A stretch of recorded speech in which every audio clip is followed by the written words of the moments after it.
From illegal contraband chocolates to explosives hidden in chewing gum, these are 8 harmful candies that have been banned. Kinder Surprise. A popular candy from the brand Ferrero, the Kinder Surprise is a chocolate egg that contains a toy inside. These things are awesome and super popular in Europe. Created by the Italian company to recreate the tradition of adults giving children large chocolate eggs with toys inside, it's easy to see how they became so popular with children. With more than 30 billion Kinder Surprise eggs sold worldwide since the 1970s, it might surprise you to know that they have been banned in certain places. Inside the chocolate egg, there is a yellow plastic capsule that contains a tiny toy, and that's where the problems began. In the year 2000, a family in the United Kingdom who had lost their child to choking on the toy inside the sweets campaigned for the products to be banned from the European Union. The matter was even discussed in the House of Commons, with some saying that there would be a few toys left in the marketplace if they started banning every product that could be swallowed by a child. In the United States, candies that have toys or trinkets embedded inside were banned. Because the toys within the eggs have small parts, the Consumer Product Safety Commission recalled some Kinder Surprise that were illegally brought into the United States. The chocolates and their toys are still legal in Canada and Mexico, but they are illegal to import into the United States. In 2011, US Customs and Border Protection threatened a $300 Canadian dollar fine for a Manitoba resident who was trying to bring an egg across the US border into Minnesota. And in 2012, 2 Seattle men were found to have 6 Kinder eggs in their car after a trip to Vancouver and were warned with a potential fine of $2,500 per egg. Although a different type of chocolate egg now under the Kinder label is being sold in the United States, it does not have the toy surprise inside, which may prevent children from choking on it, but I can't help but think it has taken some of the fun out of this chocolate.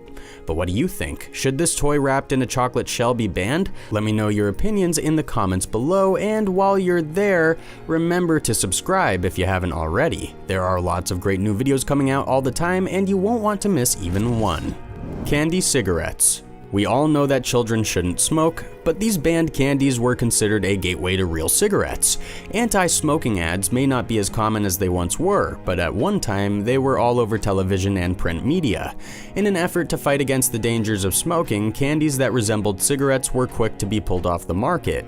Do you remember seeing those chalky, hard candy cigarettes or paper-wrapped bubblegum cigarettes that puffed out white smoke when you blew on them? If you're young, you may not even know that they once existed. How did they become so trendy and then disappear?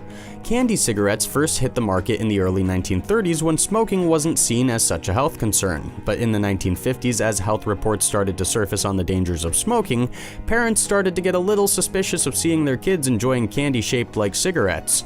Another problem was the packaging and how similar these candies looked to real cigarettes, with some parents worrying it was a slippery slope for kids who might not know the difference between real and fake cigarettes. As a way to try and bypass the ban, some companies removed the name cigarettes from the packaging and instead called them sticks, but by then, it seemed a little too late. They are more hard to find, and some countries like Brazil, Finland, Ireland, and even Saudi Arabia have completely banned the sale of the cigarette candies altogether. Obscene packaging. Another company who got in trouble for the packaging of their candies is Haribo. They make all types of gummies and candies and are very popular around the world, but a controversy arose some years back with this brand and forced them to rethink their marketing. Funny enough, it wasn't necessarily controversy due to what the candy looked like, but instead, the somewhat inappropriate packaging on the boxes. The Mao-Am sour candies for children feature illustrations of various cartoon fruit characters in provocative poses. The lemons, limes, and cherries are all in vibrant, bright colors, which might entice children to pick up the candy. But unfortunately, for overly protective parents, they may find their kids have stumbled upon suggestive packaging that may cause some questions to surface over what is exactly going on between the grinning fruit on this sweet packaging. It's unclear what the next steps will be for this company and their controversial cartoon characters.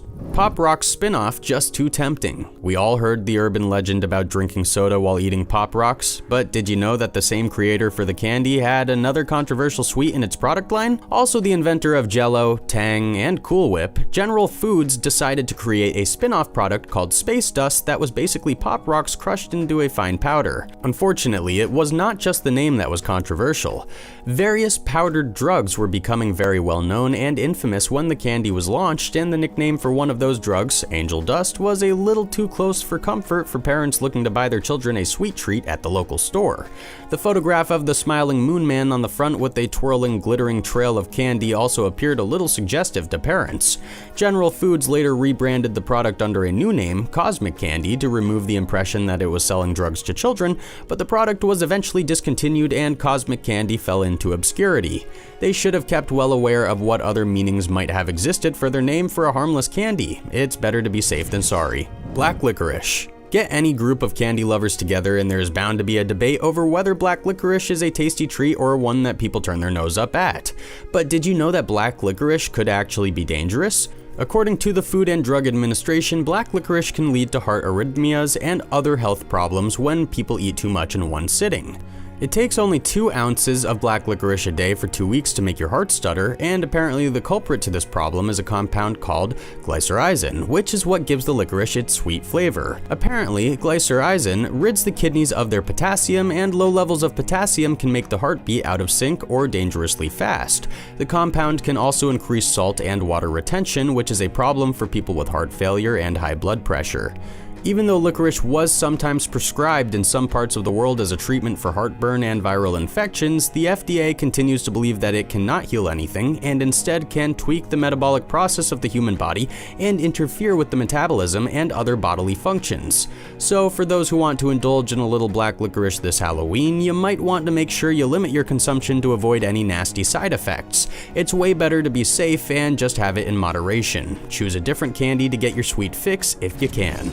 Lychee Fruit candy. While some of these bans may seem silly or funny, other dangerous treats have resulted in deadly outbreaks in other parts of the world. In 2013, an investigator moved to a city in India to try to figure out the cause of one of the country's most mysterious outbreaks. For some reason, over the previous years, parents took their children to the hospital like clockwork in mid-May. After the children began having seizures and slipping into comas, in about 40% of the cases, the children also died. Then, every year in July when the monsoon rains came, the outbreaks ended as suddenly as they began. While this tragic wave of mysterious illness continued for a number of years, various reasons for the outbreaks were attributed to heat stroke, infections from animals such as rats or bats, and even pesticides used in local lychee orchards. But for whatever reason, the outbreaks occurred in clusters, with the illness only striking one child in the village and mysteriously often leaving their siblings unaffected. It would take a joint investigation from India's National Center for Disease Control and the India office of the Centers for Disease Control and Prevention in Atlanta to find the culprit. It turns out that when the children ate the lychee fruit on an empty stomach, it affected them strangely. Most were malnourished and had very low blood sugar levels, so when they ate the fruit, it affected them gravely. After conducting multiple tests on a number of children, they found that there is a toxin in the fruit that led to a very low blood glucose levels. Because the lychee orchards were everywhere, children often ate the fruit when they were unripe and had fallen onto the ground, making it even more deadly when their parents didn't know that they had been eating it.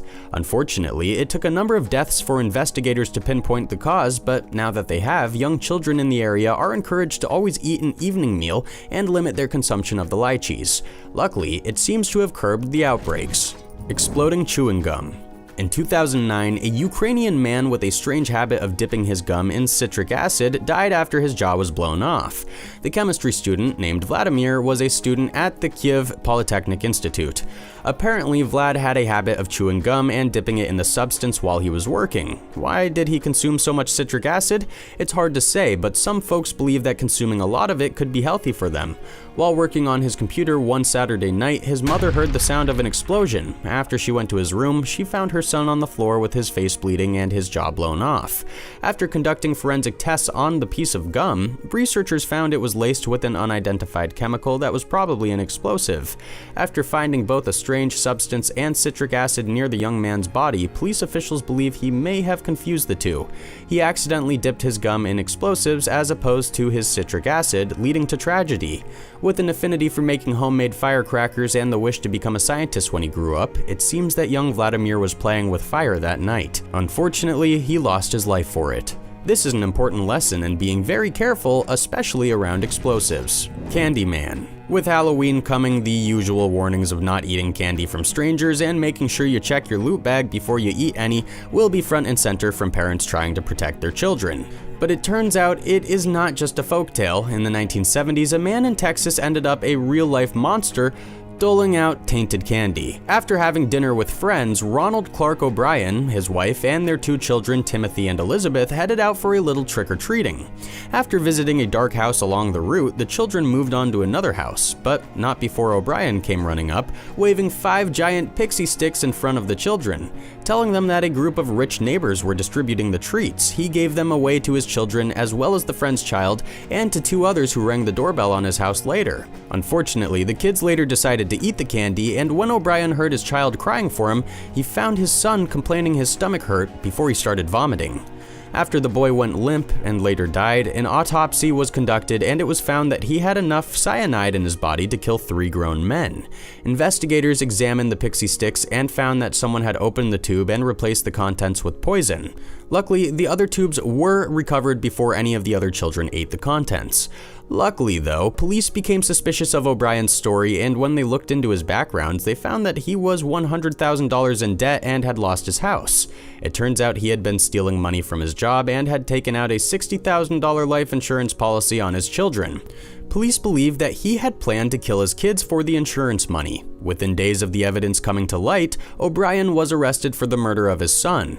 Unfortunately, the detective couldn't find the source of the cyanide, but a number of witnesses believe he had mentioned that he had told them he was interested in getting the poison and wondered how much it would take to kill someone. Justice was served and O'Brien was found guilty of murder. He received the death penalty, but that was not the end of the story. Even though he appealed for some 10 years, in 1984 he was set to be executed by lethal injection. But O'Brien wouldn't get away with hiding from the prying eyes of those he had wronged. On the day of his execution, a number of demonstrators stood outside the prison in Halloween masks shouting "Trick or treat" to taunt the despicable killer. What do you think of these various banned candies or dangerous encounters with these treats?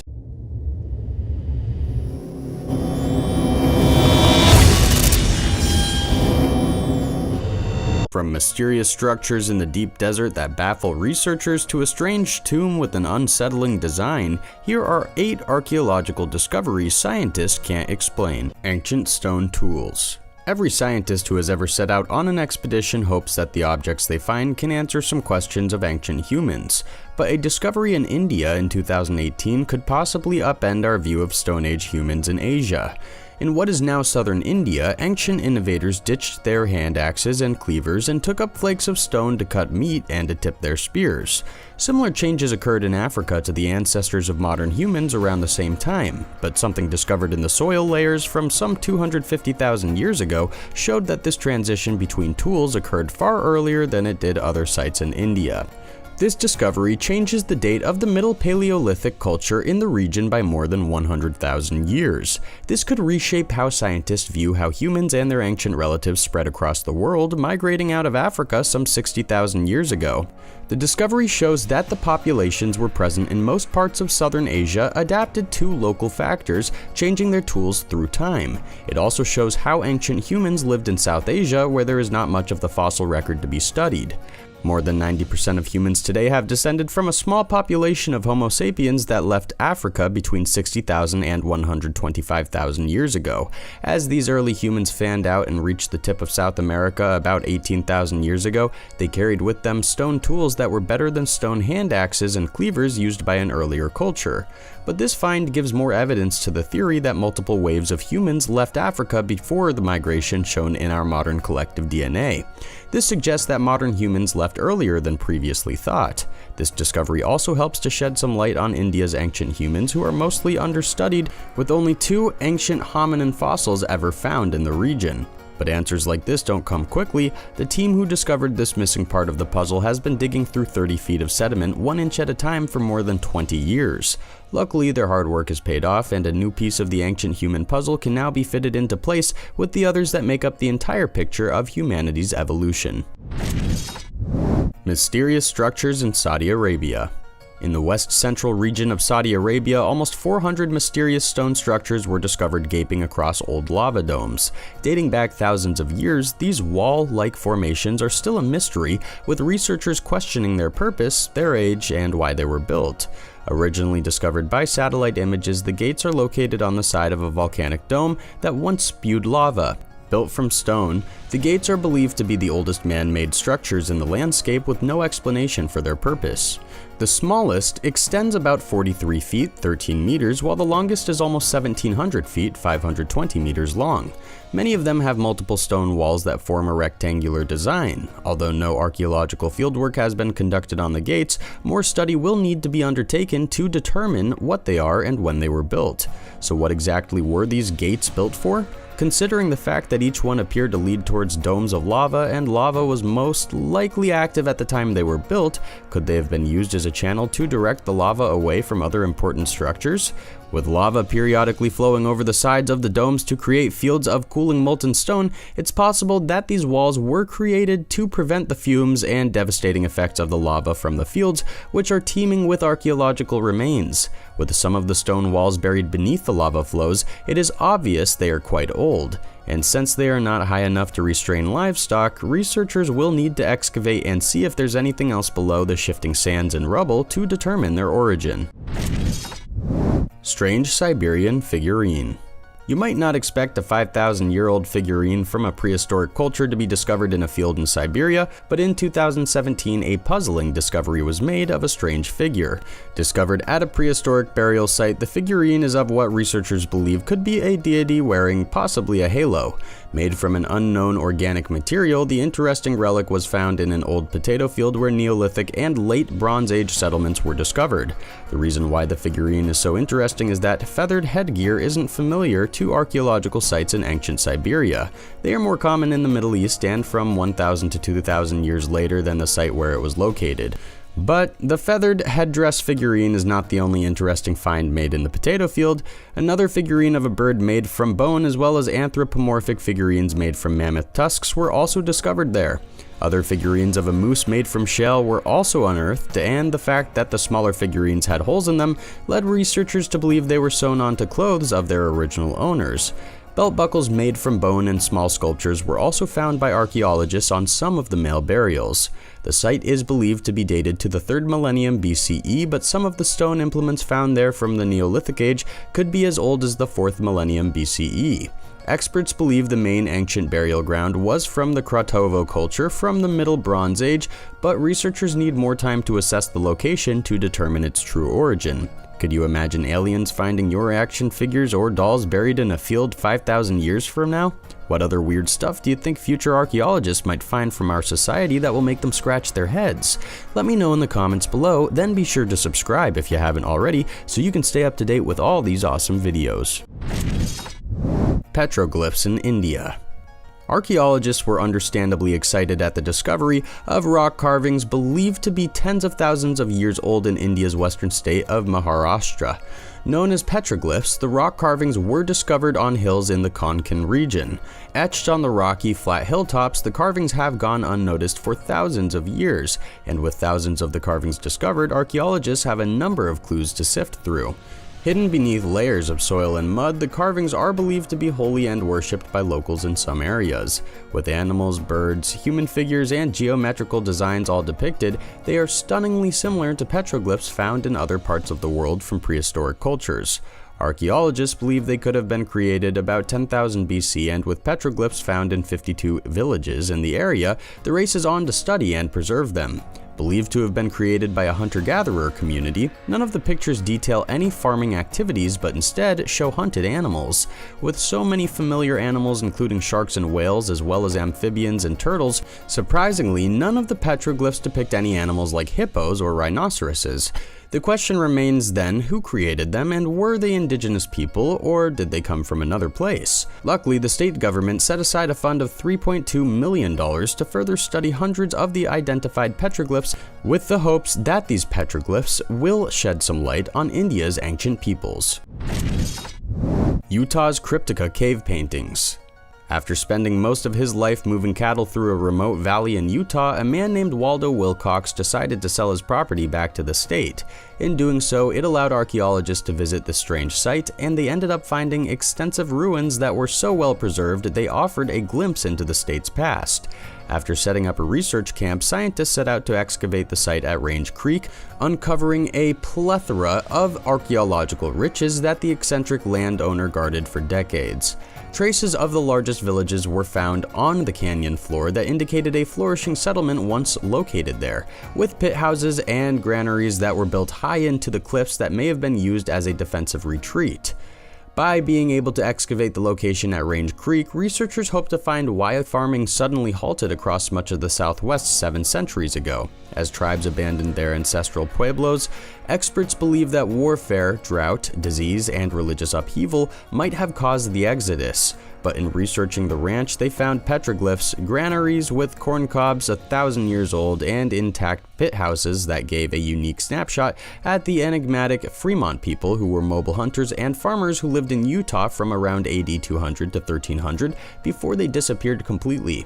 Located up a rutted logging road that curves 4,000 feet, 1,250 meters along sheer cliffs, the site has hundreds of granaries that range from cabinet size to several yards across, and some that are so high in the cliffs they are only visible with binoculars. Located within juniper and sage groves, a large indented stone known as a medet that was used to grind corn and seed was also found there. With so many granaries, an archaeologist excavating the site calculated that some housed hundreds of bushels of maize. Imagine the original people that lived on this land who would have to have made hundreds of trips climbing the sheer cliffs loaded with baskets on their back. Unfortunately, the site also holds a bit of controversy. When the news media first started covering the Range Creek story, local tribes such as the Northern Ute, who claim affiliation to the Fremont, were angry that archaeologists had not told them anything about the site. As researchers and tribal leaders squared off over who held the rights to the archaeological finds on the site, the debate over human remains that have been found on the site flared up too. So far, 5 sets of human remains have been found either on the ranch property or nearby, and all the local tribes have been notified. Researchers have not touched the remains. But the real mystery of the site is the fact that around 1350 AD, all physical remainders or ties to the Fremont people, including their distinctive sandals, baskets, and pottery, disappeared from the archaeological record. So did the Fremont people move on from this location? Some scientists have uncovered potential evidence of Fremont hearths in dwellings in northwestern Colorado. It's possible the hunter-gatherers moved on to more fruitful lands, but until researchers can continue to excavate the site, its treasures hidden underground will remain puzzle pieces that scientists cannot yet put back together. Ukraine's crab-like ancient site. A mysterious earthwork structure known as Moridius Square was discovered in the village in Ukraine. Unusually shaped, the mysterious structure looks like a giant crab or spider. At its center, there is a huge circle with a deep basin, which has 3 openings cut into the walls of the circle at the northeast, the west, and the southern side. Extending out from the center circle, there are 4 extensive earthen ramps that lead in curvy lines to smaller sections in the basin, believed to have been used for ritualistic events. With one of the ramps measuring 213 feet long, this gives you an idea of the scope of the circular structure, which is believed to measure 131 feet, 40 meters in diameter at the top of the basin. The first studies of the site were carried out in 1987 by an archaeologist. In 2001, the second group of researchers flew over the square in hang gliders to get an aerial view of the structure. It was not until 2004 when archaeological excavations were conducted around the square and 5 burial grounds were excavated that dated to the end of the 4th millennium BC. Skeletons found in the burials belonged to the Indo-European community, leading researchers to suggest that Moridius Square was built by them as a temple to pray to and sacrifice to their gods. Because the sun sets in the center of one of the valleys of Moridius Square on the day of the vernal equinox, they also believe it could have been used as an astronomical observatory. Some also suggest that Moridius Square could have been built by the Cossacks as a defense structure, which would have helped them protect themselves from raids by Turks. One of the more interesting features of the site is the fact that it acts as a magnificent amplifier of sound. If you were to stand in the basin of the center of the site and whisper, whatever you say would be heard clearly at the top of the structure without a microphone. Perhaps the structure of the basin, which resembles a deep bowl, was used by the original peoples to transmit sounds that way. It would have made for a stunning setting during rituals. The design of the site, though, still raises some questions. Why was it built in the shape of a crab? Some believe that it could have been constructed at the time when the sun was in the constellation of Cancer, which would actually put it at being built in 8305 BC. Rare female mummy. It is not often that international media gets a front row seat at the opening of an ancient sarcophagus, but in 2018, Egyptian officials opened an ancient tomb that was found in Luxor, revealing a well-preserved female mummy believed to be more than 3,000 years old. Located in one of two separate coffins found in the same tomb in an Egyptian necropolis on the west bank of the Nile, the woman was found inside a tomb that dates to Egypt's Middle Kingdom nearly 4,000 years ago. Located within the same tomb, a mummy in the second sarcophagus was a priest that was known to have survived the embalming of several pharaohs. The necropolis is located between the royal tombs in the Valley of the Queens and the Valley of the Kings, and it took 5 months to clear 1,000 feet, 300 meters of rubble to uncover the tomb. But the sarcophagi were not the only treasures to be found. The tomb's owner and his family members were depicted in vividly colored paintings on the ceiling. There were also other mummies, skeletons, and skulls, as well as 1,000 statuettes made from wood and clay. Xshaped tomb. A tomb recently discovered in China had a curious shape that any gamers will know very well. The mysterious X-shaped tomb looked strikingly similar to the Xbox logo. Originally believed to have been posted as a marketing stunt, the tomb actually belongs to the Chinese Qin dynasty, who ruled from 221 BC to 206 BC, considered the first dynasty of imperial China. The first emperor of a unified China, Qin Shi Huang, became China's first emperor when he was 38 after he conquered all of the other warring states. During his reign, the size of the Chinese state expanded. Known for banning and burning books and executing scholars, the emperor is said to have feared death and tried to seek out a fabled elixir of life that would help him to live forever. Obsessed with acquiring immortality, he is said to have fallen prey to many who offered him supposed elixirs that never worked. Could this temple have been used in his search for immortality? It probably was not used as his burial tomb, as the emperor is actually buried deep under a hill in central China surrounded by an underground moat of poisonous mercury.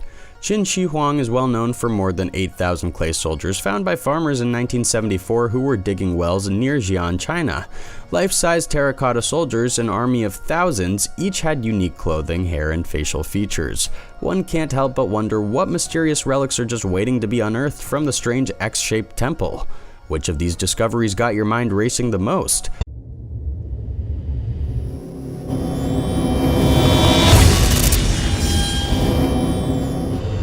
From terrifying grimoires full of mystical spells to books overflowing with demonic power, here are 10 magic books that promise powers. The Sacred Magic of Abramelin the Mage.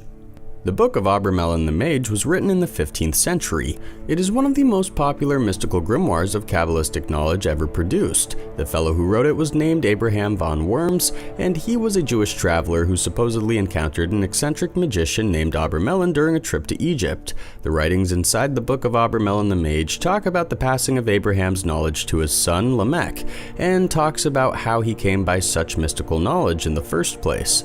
The story of Abraham's life is pretty complicated.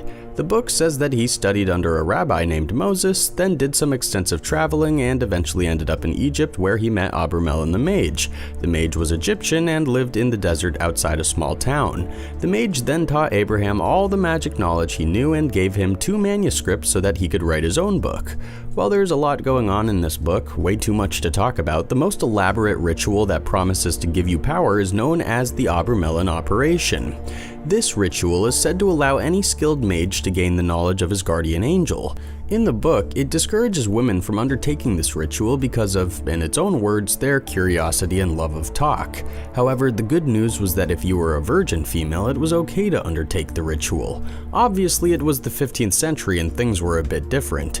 If you do manage to complete the 18-month ritual of prayer and purification, you will then be in touch with your holy guardian angel, and that angel will grant you a wealth of powers such as necromancy and divination. The Sworn Book of Honorius. The Sworn Book of Honorius is another ancient grimoire, this one coming to us from the medieval period. This book is supposedly filled with all kinds of ritual magic and is rumored to have been made by someone named Honorius of Thebes, an extremely mysterious figure who has never been positively identified. Inside the book, you'll find quite a bit of criticism against the Catholic Church, which the book claims has been corrupted by the devil, and that the Church's ultimate goal is to doom humanity by completely abolishing the practice of magic. Like most grimoires of the time, this book focuses on summoning angels and demons and other spirits, and if you manage to summon one of them, you will definitely be given a wealth of great abilities ranging from the power to cause floods to destroy an entire kingdom. One of the most malicious spells in this book is one that promises to cast a sickness under someone of your choosing. While it's unlikely any of these spells work, anyone with any success should definitely leave a comment. As a side note, if you wish to be a practitioner who uses this book, there are a few rules. First, if you cannot find a worthy magician to pass along your knowledge to, you must take the book to your grave. Also, this is a men's only club. The men who want to use this book are not allowed the company of women, so keep that in mind before performing one of these occult rituals. Are you interested in practicing magic and witchcraft? What is your experience with it? Let me know in the comments below, then be sure to subscribe if you haven't already, and turn on notifications so you don't miss any new videos. The Greek Magical Papyri. The Greek Magical Papyri is extremely old. It comes from the 2nd century BC and is a list of spells, rituals, and divinations. Included within the list are detailed instructions for how to summon your own personal headless demon, how to burst open the doors to the underworld, and how to protect yourself in the case of an attack from a wild beast. And just like almost every other magical text, this one promises you a way to gain a supernatural slave, kinda like a genie from another world that will do your bidding. There is one exceptional ceremony which will allow you to ascend the 7 higher planes of existence so that you can communicate with the ancient deity known as Mithras. This is not actually one book, but a series of ancient archives that have been collected through the years. Each papyrus in the series was written between 100 BC and 400 BC, with most of them appearing through the 1700s and 1800s through underground antique sales. They have survived inside various European collections and can even be found at the British Museum or at the Louvre in Paris. In any case, the magical texts are believed to have been written by members of the Egyptian priesthood during the last decline of the Egyptian temple infrastructure, back when Egypt was tied tightly to Greece. One of the most important texts inside the Greek magical papyri is known as the Mithras liturgy. It was first translated in 1903 and is based on the complex invocation of Helios Mithras, the god who will offer the revelation of immortality. Lesser Key of Solomon. The Lesser Key of Solomon is an anonymous grimoire from the 17th century but was published in English in 1904 by Aleister Crowley, who you might remember as being kind of a crazy person. Crowley tried to start his own religion. He participated in some of the most profane acts a person can, and it's even believed that he committed murder. It's hard to take anything this psycho wrote seriously, but this is definitely a magic book that promises power. The modern version contains all of Crowley's original comments, and there are descriptions and directions for the invocation of approximately 72 demons and spirits from the original texts. Crowley was hell-bent on figuring out how to interpret ancient magic to literally bring demons to life. He participated in his own outlandish rituals and had a small cult of followers. Surprisingly, you can actually purchase this book at Barnes & Noble's online website. On their site, they describe this book as a magic grimoire with portions that can be traced back to the 16th and 17th century, with a lot of inspiration from ancient occult researchers. There are several modern editions of this grimoire, but the original source material contained 5 different books. Crowley's version is only an interpretation of the first book, Ars Goetia. The Black Pullet. The Black Pullet is a little different. Instead of coming from ancient Greece or ancient Egypt, this book dates back to France in the early 18th century. The book focuses on the study of magical talismans, which are believed to be special objects engraved with words of power that can protect and strengthen the person who wears them. To this day, it's believed that the Black Pullet was written by an unnamed officer in the army of Napoleon, who supposedly received the contents of the book from a mysterious mage while the army was stationed in Egypt. Inside this book, you will find detailed instructions for how to construct magical talismans from bronze, silk, and ink. There are also invocations inside the book, which one of the more interesting being a spell that is supposedly able to summon a jinn, which is basically a genie made of smoke and fire who can perform magic at your command. But if you have a little bit more evil in you, the book also shows how to make a talisman for yourself that will force men to tell you their secrets, that will let you see behind closed doors, and that will automatically destroy any person who might be plotting against you. Sounds pretty handy. The Satanic Bible. It's a little funny that the Satanic Bible is such a new book. It was written only 50 years ago by Anton Szandor LaVey from the United States. Anton was an author and musician, and through his writing, he managed to create his own religion that still exists today. It should be no surprise that over the last 50 years, the Satanic Bible has drawn a whole lot of criticism. Most people think that anyone who reads the book is a lunatic Satanist who performs violent rituals and tries to summon demons. And while a lot of Satanists dispute the claim, saying that the Church of Satan is all about promoting atheism and libertarian ideas about being free to indulge and being happy with yourself, there is no denying the actual contents of the Satanic Bible. In an in-depth report from The Independent, they describe some of the main rules of Satanism. One of the rules says, if a guest in your lair annoys you, treat him cruelly and without mercy, while other rules say things like not to harm children, not to kill animals unless you need them for food, and not to bother anyone when walking in open territory. However, this same rule says that if someone bothers you in open territory and does not stop, you are free to destroy them. Inside the Satanic Bible is the Book of Belial, which is a list of rituals and magic, mostly stolen from other work, such as Crowley's Magic Elementary Theory. Many of the rituals promise to improve health, intelligence, and to go so far as destroy another person. The Galderbach. The Galderbach is an Icelandic grimoire from the 16th century that contains a collection of 47 spells collected by a variety of magicians. The spells inside the book rely heavily on staves, which were extremely popular in Icelandic magic at that time. Staves are basically runes. They come equipped with magical properties and can give the wearer special powers. Some staves written about in this book promise to help you attract the favor of powerful men, to inspire fear in your enemies, and to even put people to sleep. Runes are probably the most misunderstood form of magic in the world, as they are heavily displayed in any Vikings program on TV and a lot in video games. And of course, this book is full of special spells that can remedy all kinds of afflictions, such as tiredness, headaches, insomnia, and difficulty with childbirth. One of the most hilarious spells is number 46, which is known as the Flatulence Rune. This stave will strike your enemy with horrendously bad gas. They'll get gas so bad that the gas will never stop. But this is nothing compared to spell 27, which when drawn on someone's food will make them incredibly sick. And if you want to prevent unwanted visitors from coming to your house, there are also special staves and runes for that. It's like a spell cookbook. The False Hierarchy of Demons, Pseudomonarchia Daemonum. The Pseudomonarchia Daemonum is better known as the False Hierarchy of Demons, and it's probably the most extensive catalog of demons ever created. It was created by a famous demonologist named Johann Weyer in the 16th century. It's believed that Johann was inspired by the German occultist Heinrich Cornelius Agrippa. Inside this book, you will find a detailed list of all 69 noble demons. They're all reported to be prominent members of Hell's monarchy. It details the specialties of each demon, how exactly to conjure them, and what you can get out of the deal. It's basically the Wikipedia of demons.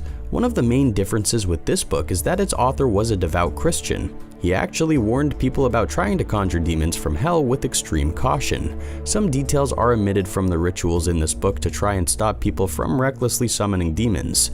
Some of the demons discussed in the book include Shax, who was fond of stealing horses and robbing people's eyesight and hearing. Then there is Eligos, who was able to see the future of wars and also the fates of the soldiers. The Voynich Manuscript. The Voynich Manuscript is one of the most mysterious books ever found. Its origins are absolutely baffling. The book was first discovered in 1912, but it was originally written in the 15th century. This book is full of handwriting in a language that not a single person has ever been able to decode or understand. Then there are the dozens and dozens of illustrations with strange pictures of what appear to be alien plants, bizarre objects, symbols of the zodiac, and even naked people. It's absolutely boggled people for over a century, with many claiming that the book holds secret cosmic powers that, if decoded, could change the world. However, a history researcher named Nicholas Gibbs claims to have cracked the code. He made the claim in 2017 after discovering that the book is probably a guide to women's health and nothing more. He also claims that the writings were probably plagiarized from other such writings of the 15th century. Nicholas was commissioned by a certain television network to analyze the manuscript back in 2014. Because of his extensive familiarity with Latin and ancient medieval texts, he actually managed to figure out what was going on in the pages, and so his claim is that the book is nothing more than a plagiarized script for how women can take care of their bodies using medicinal herbs and plants. The reason the book is full of zodiac symbols is because people back then believed certain cures worked better under certain astrological signs. Could this be the truth of the Voynich Manuscript, or is this guy just a lunatic? Picatrix. Our final magical grimoire is Picatrix, and it dates back to the 11th century. This is probably the biggest book on the list. It was originally written in Arabic and has 400 pages dedicated to astrological magic and astrological theory. There are spells and incantations designed to channel the energies of the planets and the stars to grant the wielder ultimate power and enlightenment. However, this book is more like a disgusting cookbook. It's full of recipes that will probably ruin your day. The book is notorious for the foul ingredients that go into its magic recipes. Most of the concoctions are designed to give you an altered state of consciousness and even an experience kinda like modern drugs. Most of the ingredients include blood, brain matter, opium, psychoactive plants, hashish, and bodily excretions. For example, if you want to have power over the dead, you need blood, spit, earwax, tears, urine, and more disturbing substances. Oh yes, and you need to drink it. Would you be willing to try this recipe to get some control over the dead? I sure wouldn't. Do you believe in any of these magical scripts? Let me know what you think in the comments. Thank you for watching, and don't forget to subscribe. See you again soon for another fun video.